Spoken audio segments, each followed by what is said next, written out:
So first, I would like to thank all of you for your presence at this event. I would like to say a few words about this series of seminars. The IGF is working with the national societies to establish a series of online seminars in 3 time zone corridors: North, Central, and South America, the first; Asia Pacific, the second; and Europe, Africa, the third one. The Asia Pacific corridor seminars started a few months ago with a full of success. Today, you are opening the Americas corridor. Very soon, you have the Europe, Africa region happening also.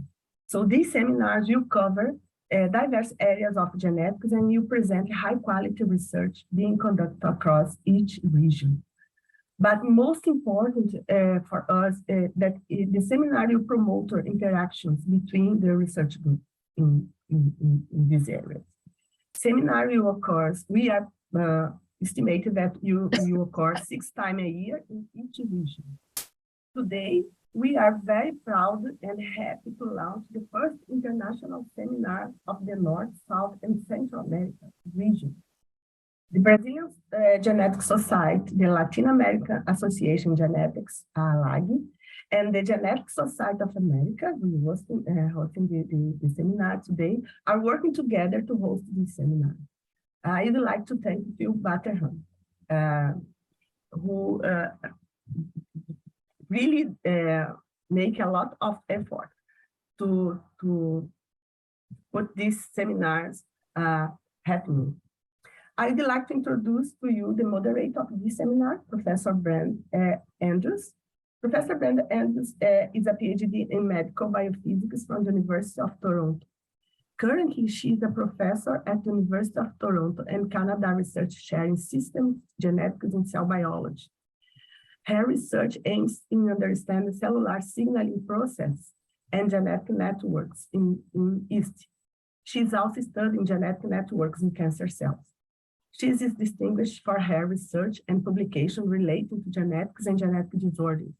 She was honored to be an international member of the National Academy of Science.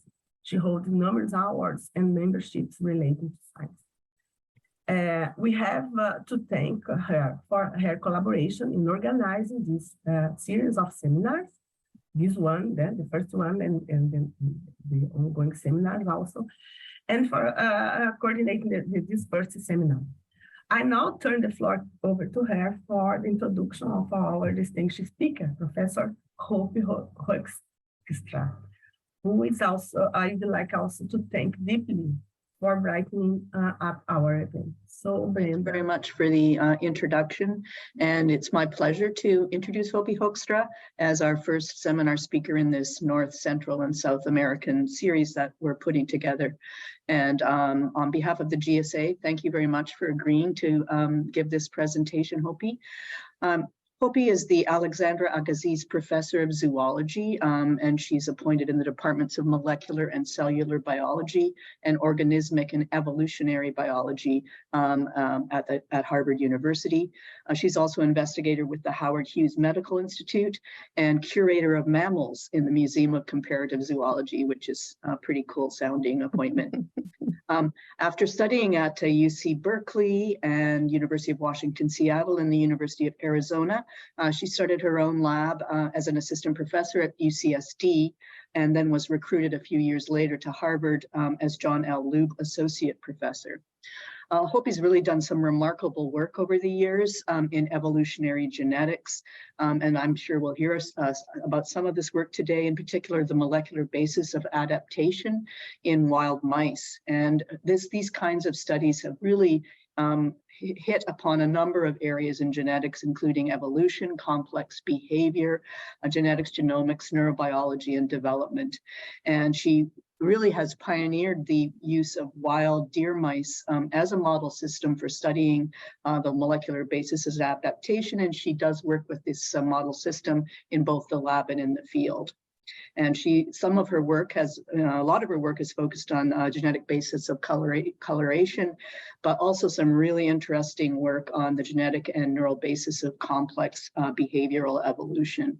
So Hopi has received many awards for her research. I'll just mention a couple of them. She's been elected to the National Academy of Sciences, is a fellow of the American Academy of Arts and Science and the American Philosophical Society. She has also recently been awarded the Richard Lounsbury Award from the National Academy of Sciences. So with that introduction, I'm really looking forward to your seminar, Hopi, which is entitled The Genetic Basis of Evolutionary Change, How Wild Mice Adapt to Novel Habitats.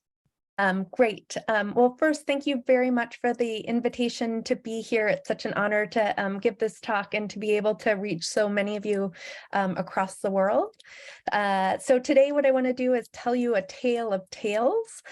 This is a new emerging story from our group that really focuses on the genetic basis of evolutionary change using these charismatic mice as the one pictured here.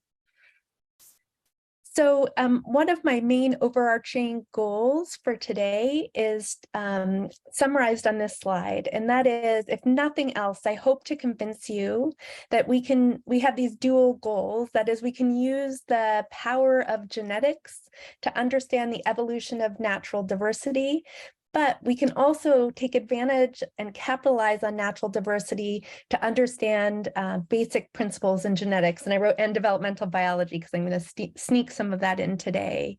And this is really epitomized by using the lab mouse as a model, but also using wild mice as a model in the same type of way. So this is the main goal. Before I begin, I want to make sure I thank the two people that really led the work I'm going to talk about today. Two former graduate students in the lab, Evan Kingsley, now a postdoc at Harvard Medical School, and Emily Hager, now a postdoc at Boston University.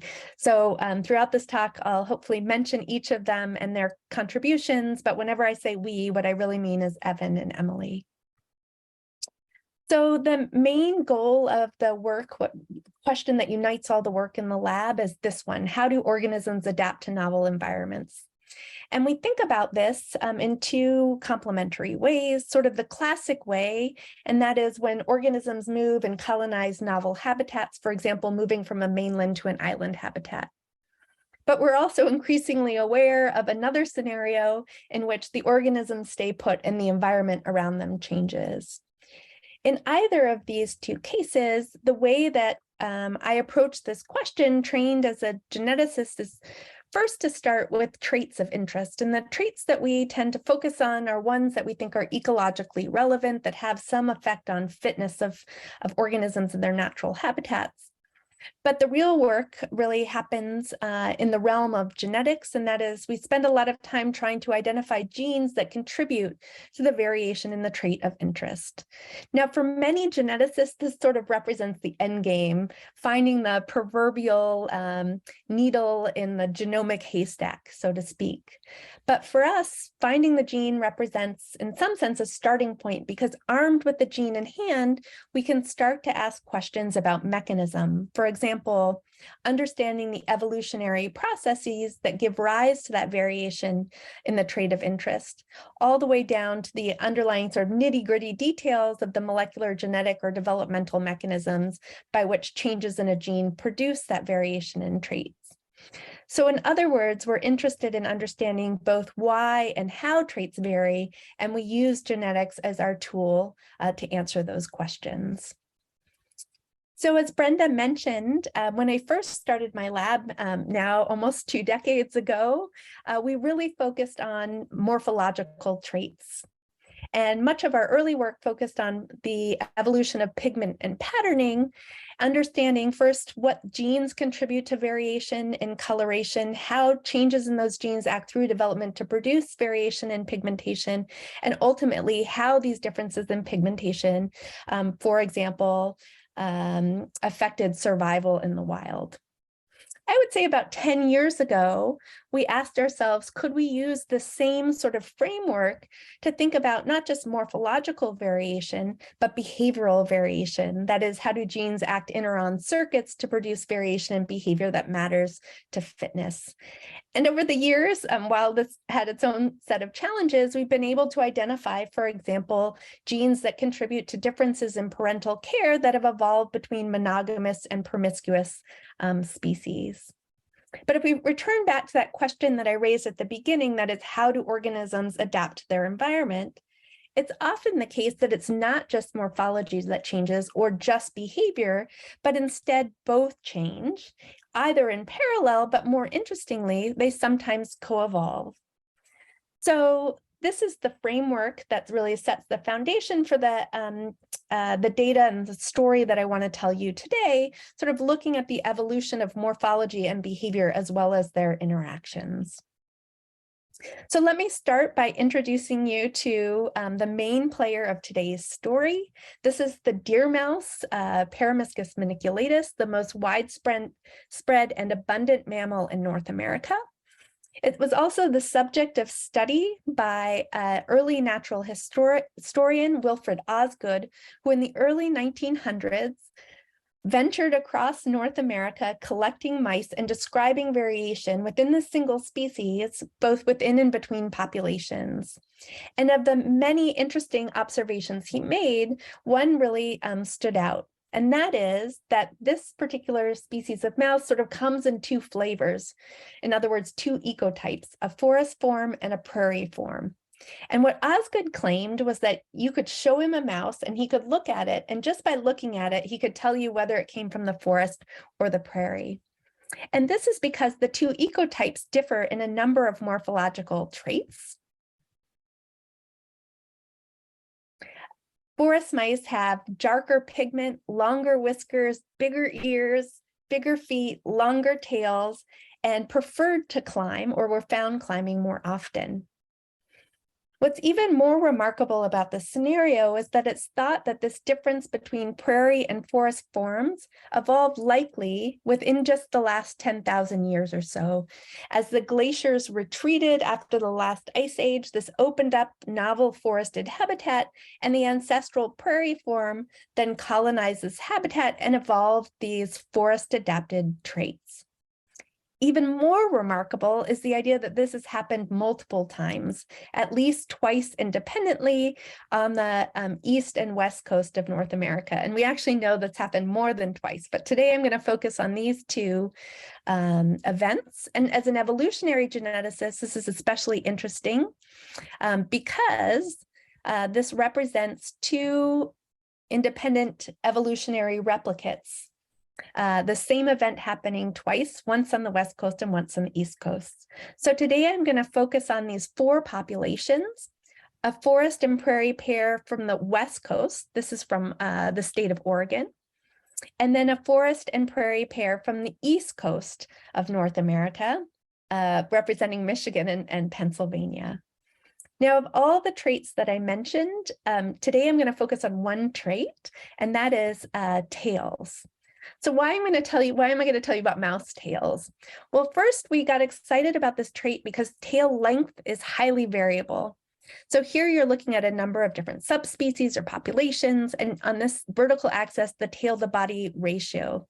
And what you can see is that some mice have tails that are about half the length of their body, whereas other mice, shown up here, have tails that are longer than their body. So there's a lot of variation within this species. But even more interestingly is that this variation correlates with habitat. That is, mice with the shortest tails occupy prairies, mice with the longest tails occupy forests, and those with mixed habitat or intermediate habitat have intermediate length tails. So the first thing we did was went out to these four field sites, which I showed you in the previous slide, brought those mice into the lab where they could grow in standardized conditions, and asked, was Osgood right? Do they vary in tail length according to habitat? And indeed they do. So what we found was that indeed forest mice have longer tails than their geographically proximate prairie counterparts. This is true both on the West Coast and the East Coast.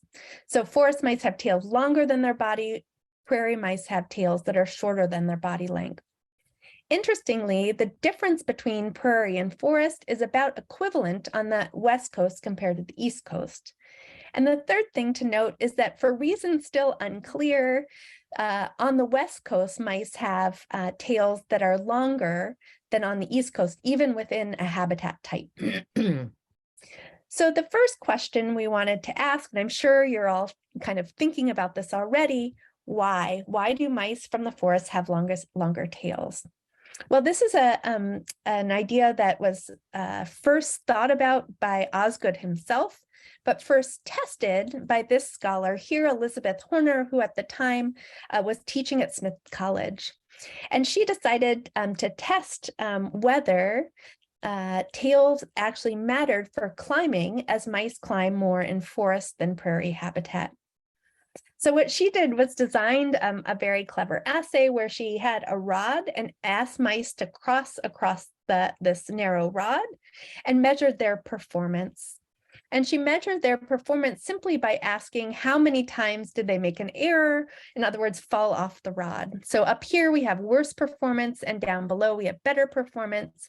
And what you can see is that in fact, forest mice with their longer tails did better climbing across this narrow rod than their prairie counterparts.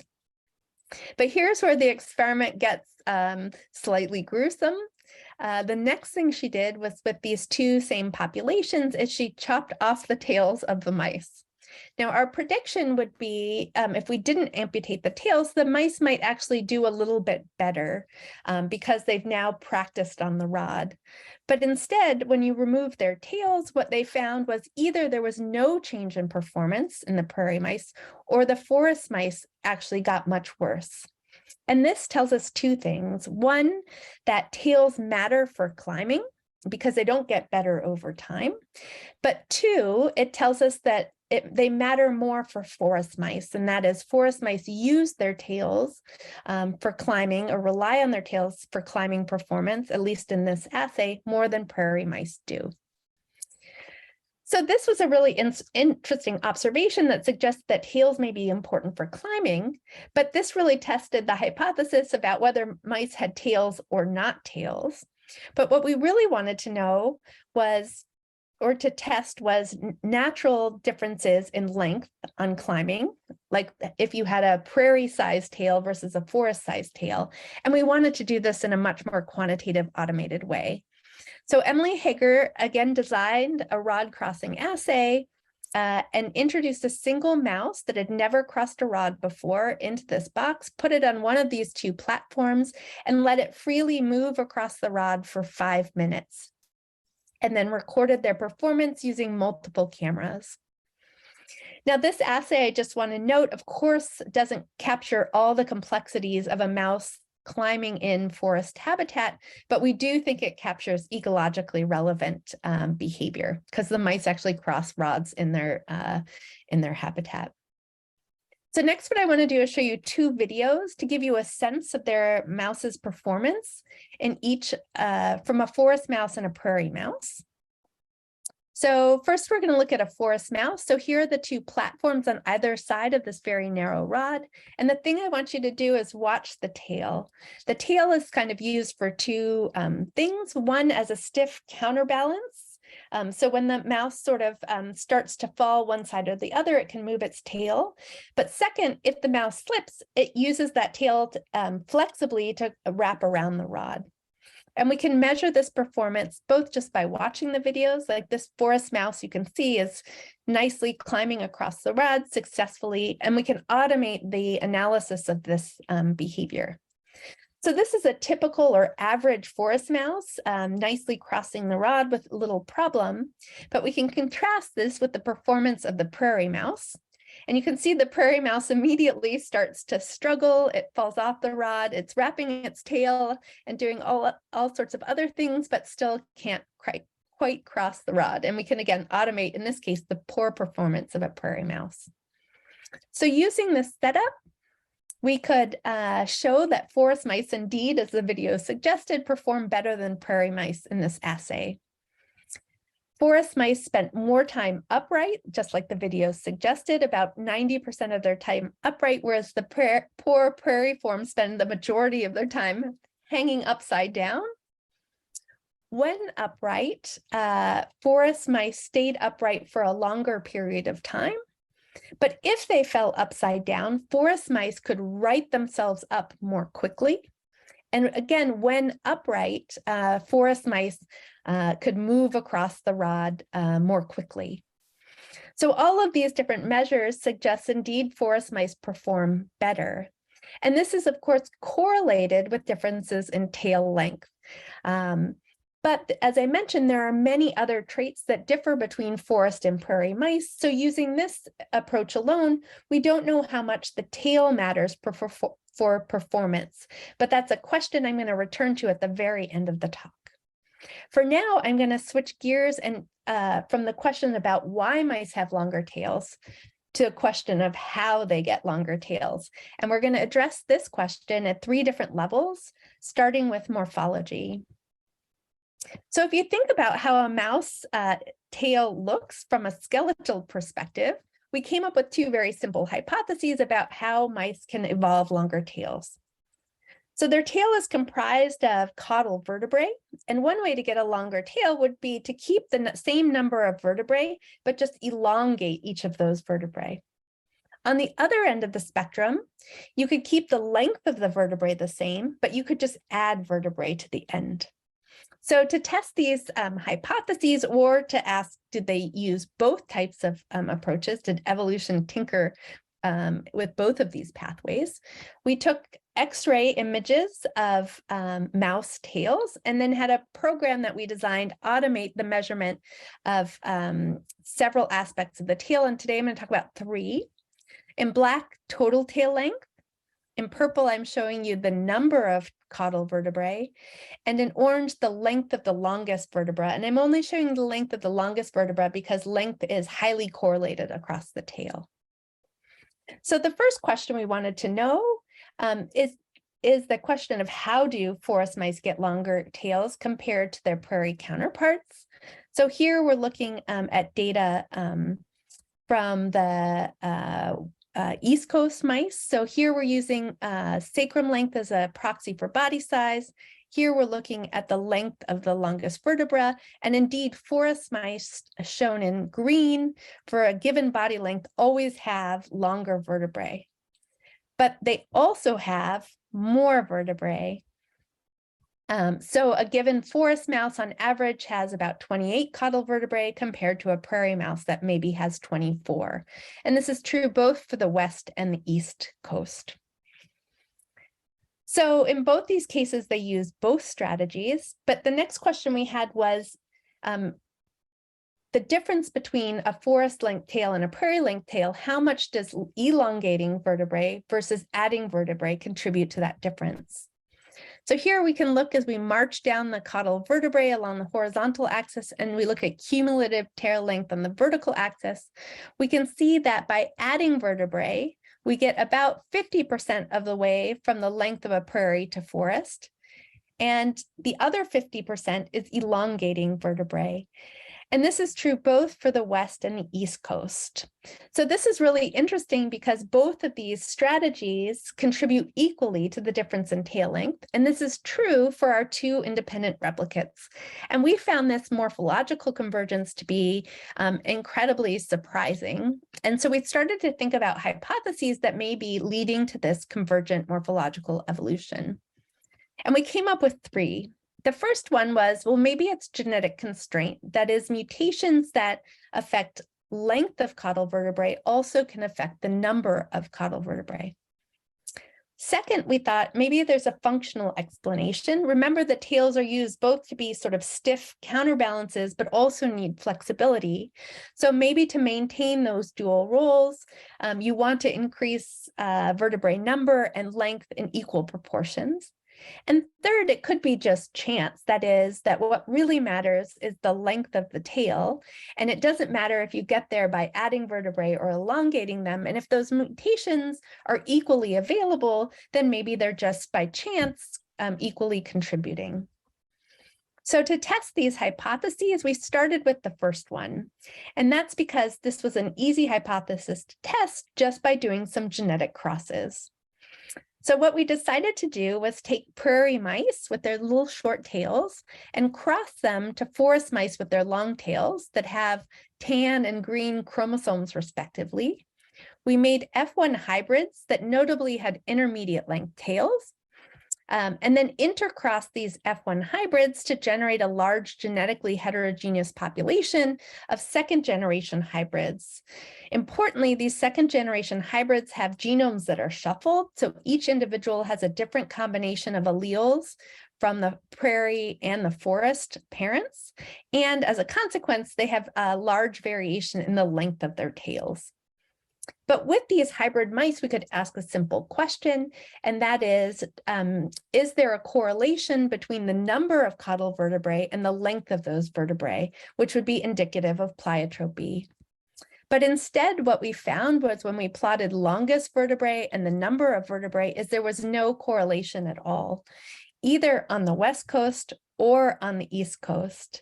And this is consistent with the idea that you can genetically separate the mutations that affect tail caudal vertebrae length from number.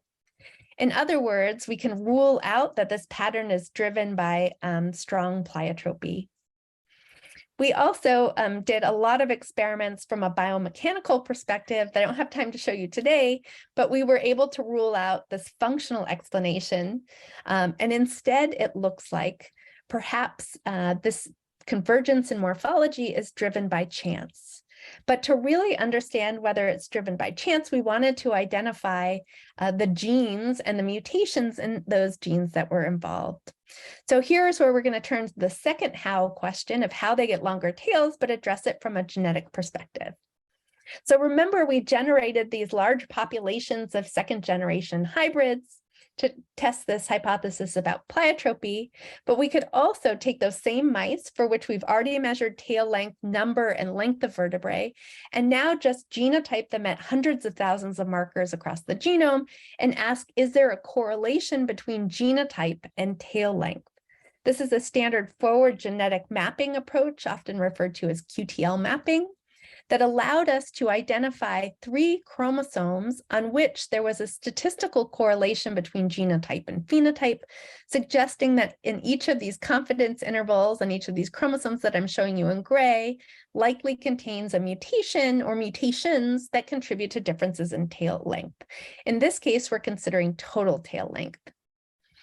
So this is really interesting because it suggests this is an oligogenic trait. That is, there look like there are at least 6 different mutations on 6 different chromosomes that contribute to differences in total tail length between forest and prairie. And these data I'm showing you are from the East Coast pair. We could also then ask, of these QTL regions, of these genomic regions, which ones contribute to vertebrae number versus length? And what we found when we considered the length of the longest vertebrae is a beautiful overlap in these regions on 3 of these QTL.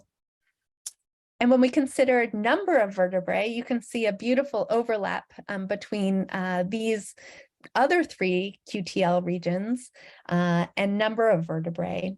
So this struck me as a remarkably interesting result because it explains, one, why we could genetically separate the length of vertebrae and the number of vertebrae in those F2 hybrids is because mutations that affect those 2 traits occur on different chromosomes.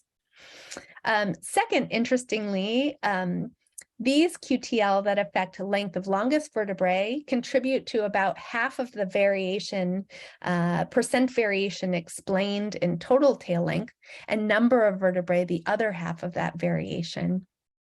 And third, just as a note, in all 6 of these cases, it's always the forest allele that's associated with longer tails.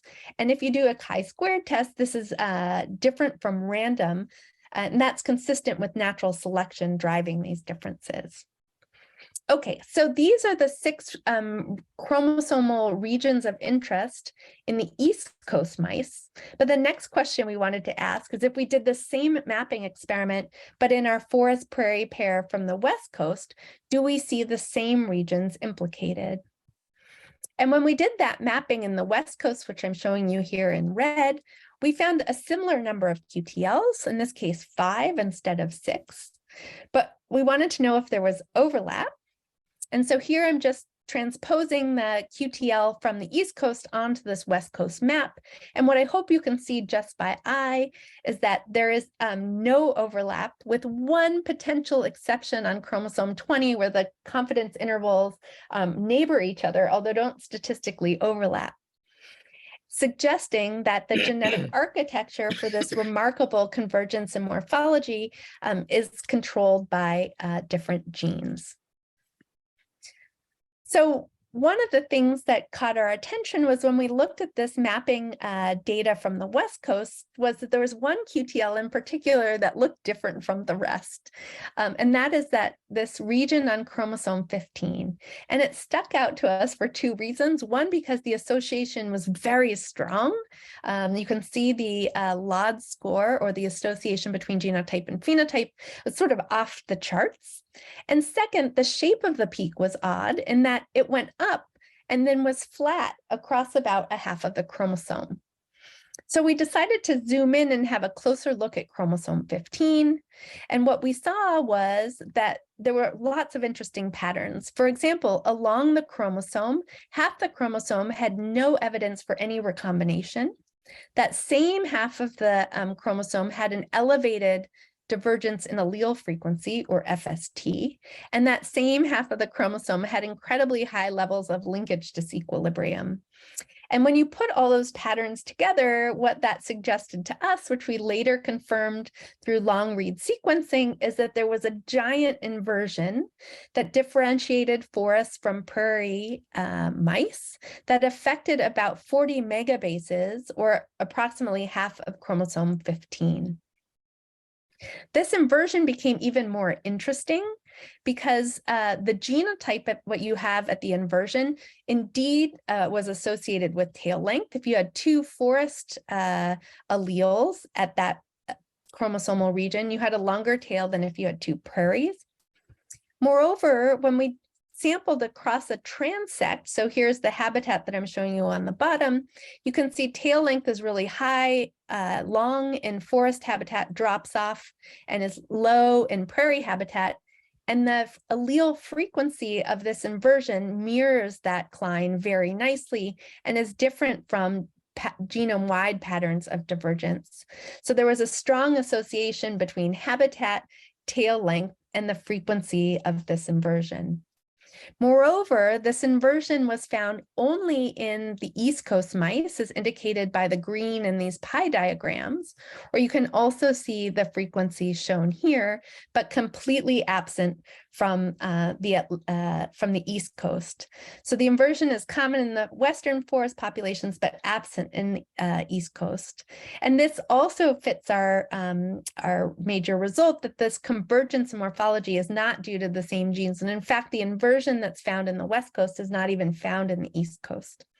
We did a lot of additional work on this system that I don't have time to talk about, but we had two papers recently come out that talk about this chromosomal inversion that turns out not only affects tail length, but also pigmentation in forest mice.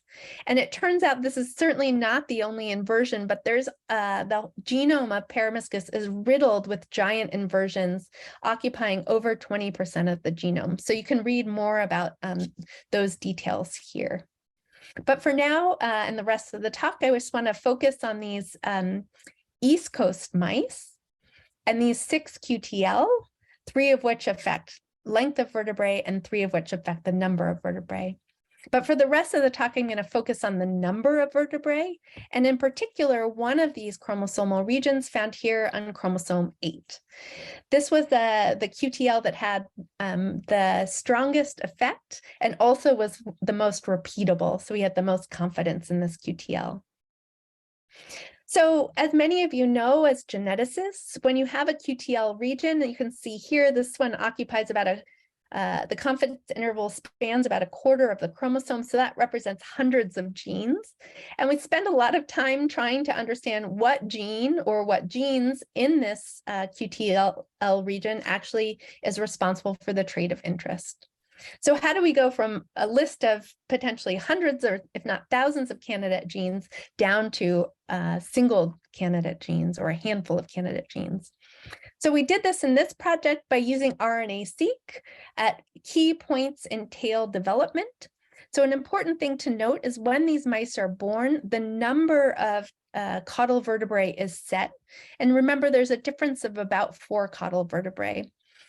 So what that means is all the evolutionary action or the developmental action occurs during embryogenesis. So what we did is we dissected out the tail bud at 2 stages important for tail development, E12.5 and E14.5, did RNA-seq and asked what genes are differentially expressed, either upregulated in forest or upregulated in prairie, that might differentiate between the two. And even though we're comparing closely related subspecies separated by about 10,000 years, we found thousands of genes differentially expressed. So this RNA-seq approach alone isn't going to get us down to a handful of candidate genes. But if we intersect the genes from the QTL region with those thousands of genes that we identified that are differentially expressed between the subspecies, we could ask how many genes are in the QTL region and differentially expressed. And it turns out there are only about 25, at least those that are protein coding and annotated. But 25 is still a lot of genes to functionally characterize. And so we decided to use another approach, and that is to narrow or prioritize these candidate genes and to ask, of these 25 genes, have any already been identified in musks that give rise to differences in tail phenotypes? There are a lot known in laboratory mice, but only 3 of those 25 do. So what are those 3 genes? Well, perhaps not surprisingly, they're all important developmental genes, including 2 Hox genes and a gene that's important for Wnt signaling and important for patterning the embryo, and that is SP5. Of these 3 genes, though, one in particular got us excited, and this is HOXD13. So why was this gene so eye-catching? Well, if you remember back to basic developmental genetics, one of the exciting things about Hox genes is they're collinearly expressed. That is, the way they're organized along chromosomes represents where they're expressed in a developing embryo. So HOXD13 or HOX13 genes are expressed at the very end of the embryo where the tail is developing. So it's expressed in the right place. And we also know from beautiful developmental genetic studies that when you turn HOXD13 on early or prematurely, this causes a shortening of the tail. And this mirrored the pattern of expression we saw in HOXD13, where the short-tailed prairie mice had a high HOXD13 expression early in development, and we only saw an increase in HOXD13 expression later for the long-tailed form. Moreover, when we looked at allele-specific expression of the forest and prairie allele in F1 hybrids, so in the same background, we could see that there was the allele-specific differences between in HOXD13 mirrored the differences that we saw between species, suggesting that the mutation causing this difference is acting in cis, consistent with this gene being in a QTL peak. Okay, so HOXD13 was really exciting, but to understand if this was really our best candidate gene, we turned to a third question, and that is to ask how these tails differed from a developmental perspective.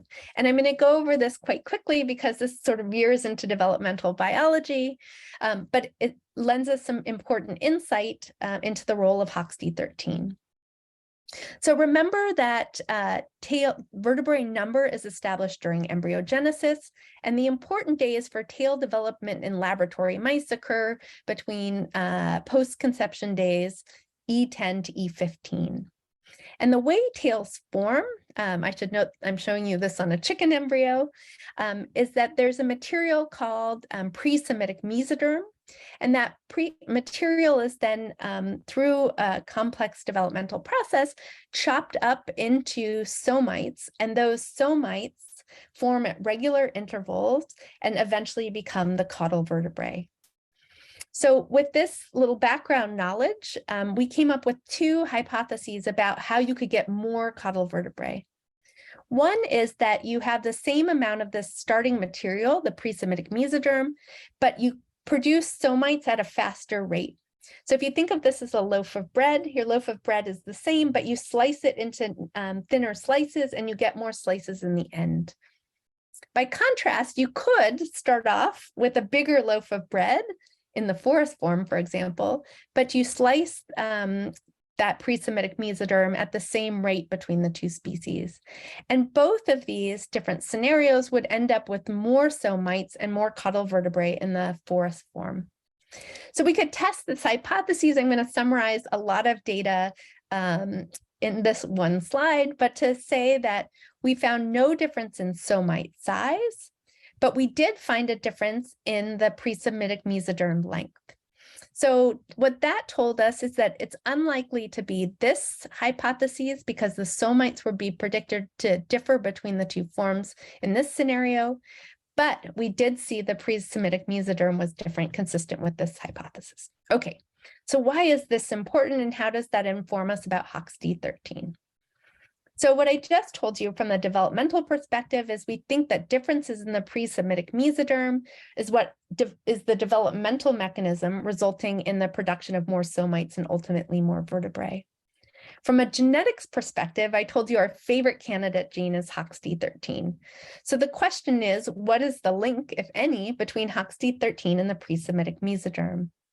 Well, to address that question, we looked at what are referred to as neuromesodermal progenitor cells, the cells that give rise to, among other things, the pre-Semitic mesoderm. And we could stain and count the number of these cells in the chondroneural hinge, which is what's important for these caudal vertebrae.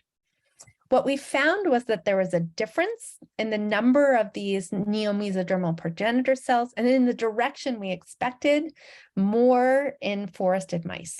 Why this is key is having more of these cells, in fact, gives rise to more pre-Semitic mesoderm. But equally important, we know that Hox D13 can play an important role in the generation and maintenance and proliferation of these neuromesodermal progenitor cells. Thus, we have a plausible link between Hox D13 expression, NMP cells, and ultimately pre-Semitic mesoderm. Okay, so let me step back now and summarize everything that I've told you. So the study that I'm telling you about here really started off for this natural history observation that there are two ecotypes, a forest and prairie ecotype. I showed you at the beginning that these ecotypes showed differences in climbing behavior. Notably, forest mice do better at climbing. This is correlated with differences in tail morphology, with forest mice having longer tails than prairie mice. They have longer tails for two equally important reasons. There's a difference in vertebra length as well as vertebra number. We think that the number of caudal vertebrae is due to a change in Hox D13 expression, which leads to more NMP cells, ultimately a larger pre-Semitic mesoderm, which is the material that gives rise to somites and ultimately caudal vertebrae. So if you notice in this sort of diagram, there's one arrow that's missing, and it's the last piece of data I want to tell you about today. And that is, as I mentioned at the beginning, I haven't yet shown you data that suggests that tails actually affect climbing performance, just that they're correlated with climbing performance.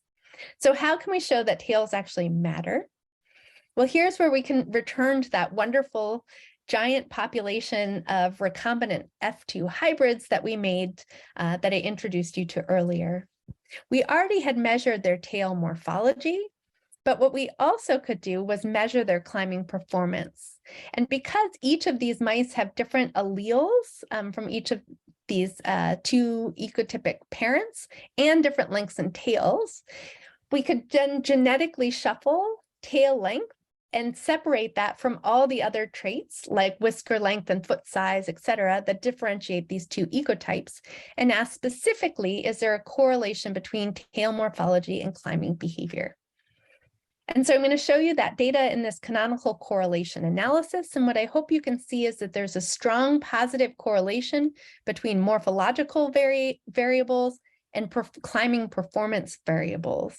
But what loads on these axes is when you have both longer feet and independently, importantly, longer tails, you tend to spend more time upright, you travel faster when you're upright, and you spend less time upside down, thereby suggesting that tails, in fact, affect climbing performance.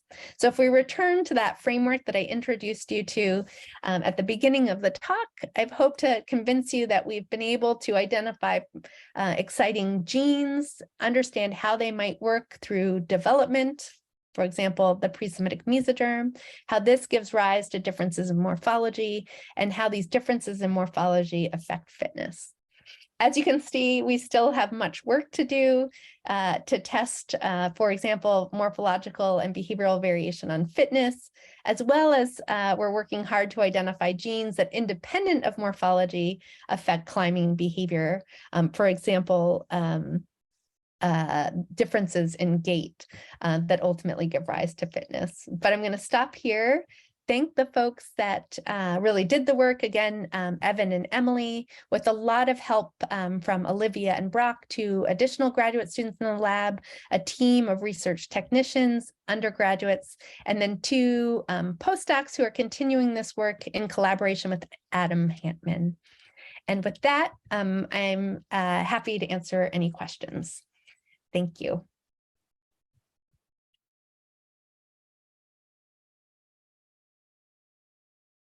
Thanks very much, Hopi, for such a beautiful talk. That was really fascinating project. To the participants, we think probably the best thing for you to do is to type your questions into the chat, since we have quite a few people participating, and then I can moderate and make sure that questions get asked. I think we have about 15 minutes or so for questions, and so while people are typing, Hopi, maybe I'll kick things off. I noticed that there was a QTL on the X chromosome in the East Coast mice, but not in the West Coast mice. So are there sex-specific differences in one and not the other? Are there any? That's a great question, and very keen eye, Brenda, to notice that. We noticed that too, and although we had already looked for sex differences in tail length in both paired populations, we didn't see any evidence for that. And so whether this just is a small enough effect that we aren't capturing that alone, which I sort of doubt, because we could see the effect of other QTL individually, or how that's manifested, we don't know. We haven't looked at that, but that's certainly on our list to follow up with, is that interesting one on the X chromosome. Okay, yeah, thanks. It's a really pretty striking observation.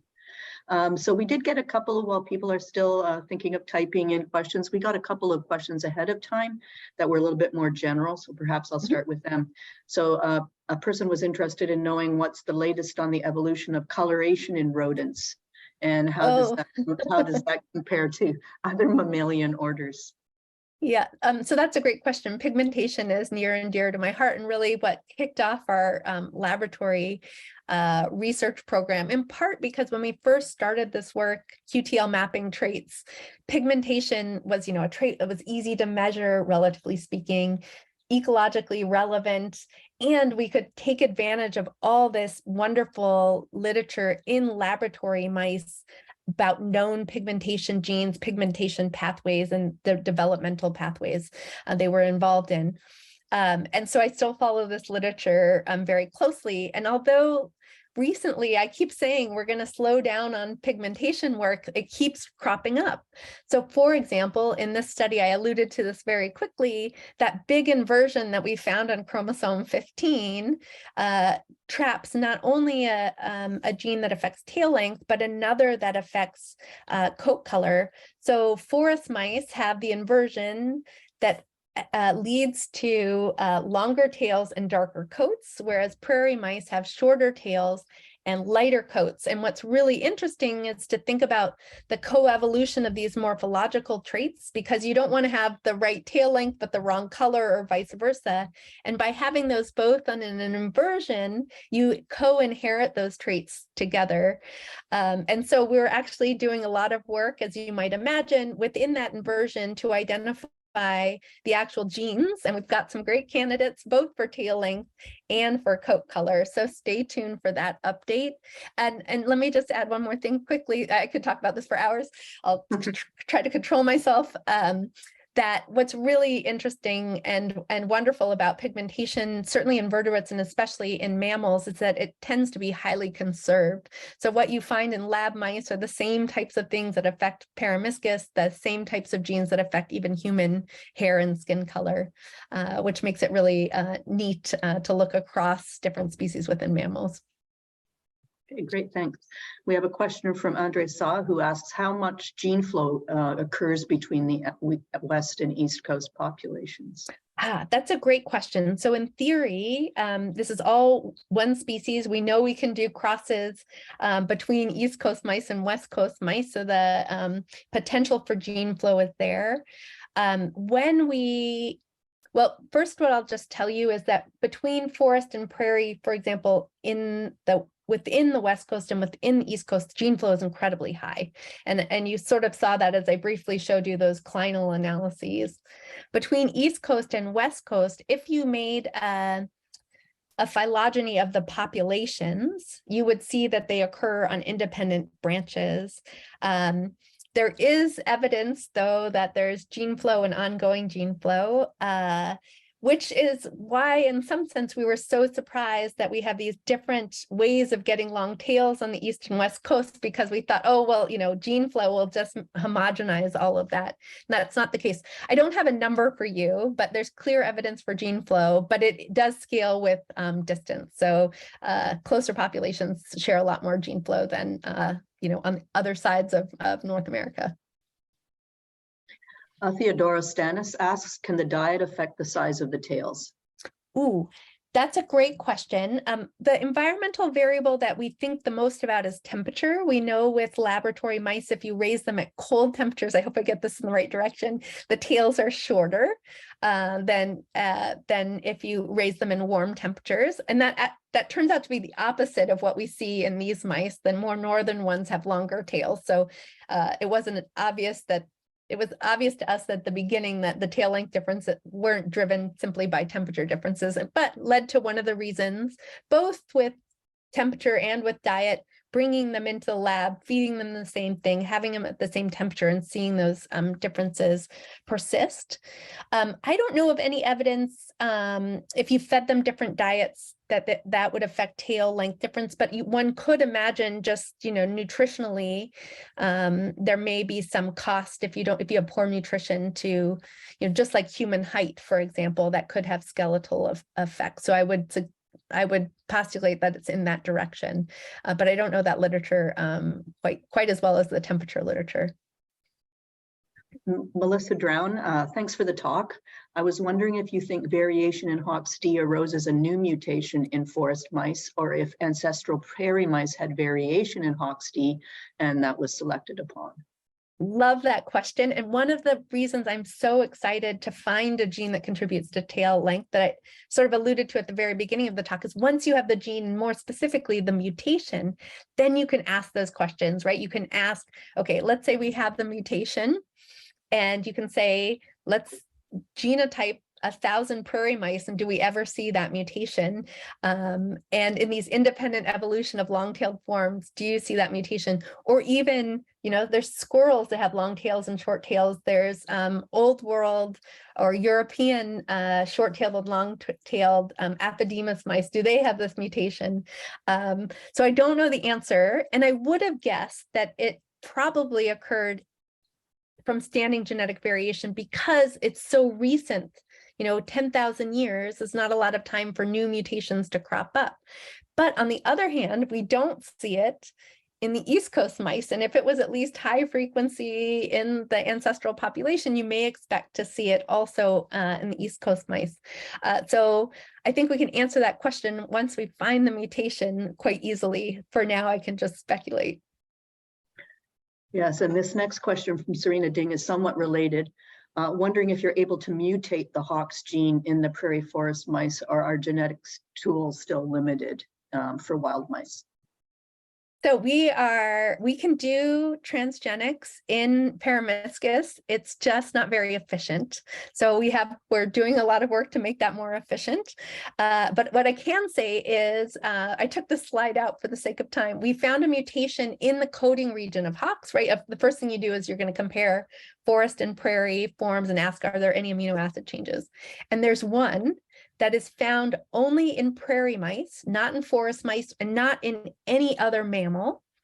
It's an addition of an alanine, an attractive alanine. And we know that expansions and contractions of alanine tracts can be important, even in skeletal development.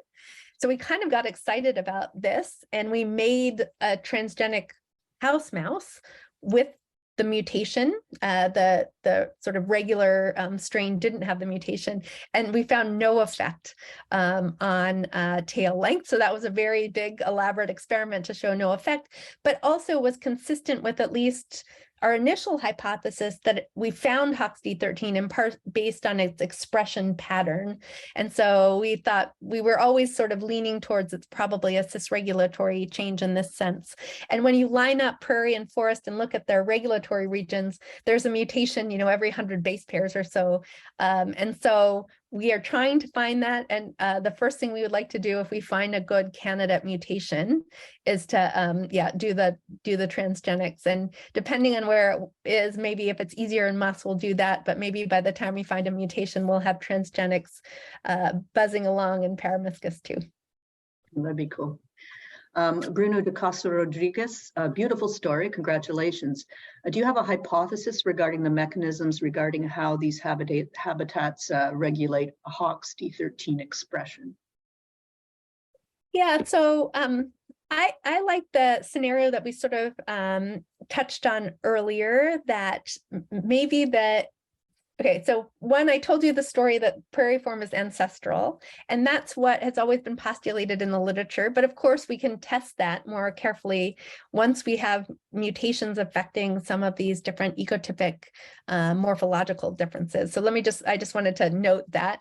But the question is, are these mutations segregating in the prairie form and then get selected as a quick way to respond to these environmental pressures? And my guess is that there's probably standing genetic variation in the cisregulatory region of Hox that affects tail length. And we think that what matters for climbing performance is the actual mass of the tail, so simply how long it is. And that when you have a longer tail, you're better able to balance, for example, on these rods. And so you're favored, and the natural selection will select those mutations that ultimately lead to differences in Hox expression. In terms of the mechanism about what type of cisregulatory mutation it is it a knockout or repressor, increase the performance of an enhancer? I think we just don't know at this point, but I'm so excited to find out. Right. Yeah. So this is related to an earlier question. I think we started talking about differences in temperature. Amir Al-Tabwahi, I'm sorry if I said your name incorrectly, but any significant differences between the northern and the southern components of the east and west coast mice, the impact of hot versus cold climate?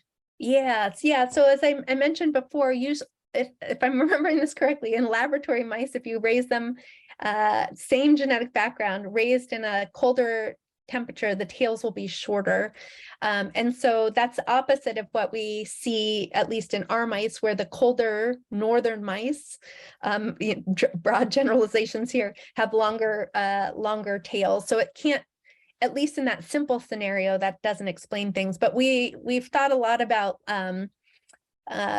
using temperature as a way to generate mice with different length tails, and then testing their performance, for example, on rod crossing assays and so forth. But I think in this case, to be frank, as a geneticist and somebody who really focuses on Mendelian genetics, I like to think about scenarios in which we try to minimize, we'll never get rid of, but minimize environmental impacts and really focus on the genes involved. So the extent to which we've really thought about temperature is more about how do we remove that as a variable.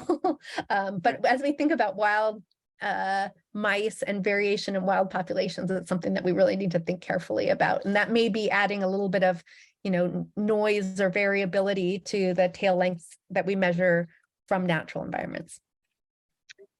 A number of people in the chat have said how much they enjoyed your talk and that it was inspiring. So I'll let you read that on your own and perhaps just close with one more question, given the time, from Andres Pierce de Silva, who notes that the Hoekstra cluster has many regulatory regions outside the cluster that influence the expression of other Hoeks genes.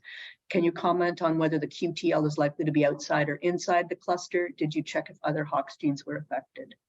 Great question. Yes, we spent a lot of time thinking about one nice thing, and to be honest, why we sort of jumped on this QTL out of the 6 from the East Coast was because the Hoeks cluster sat under this QTL.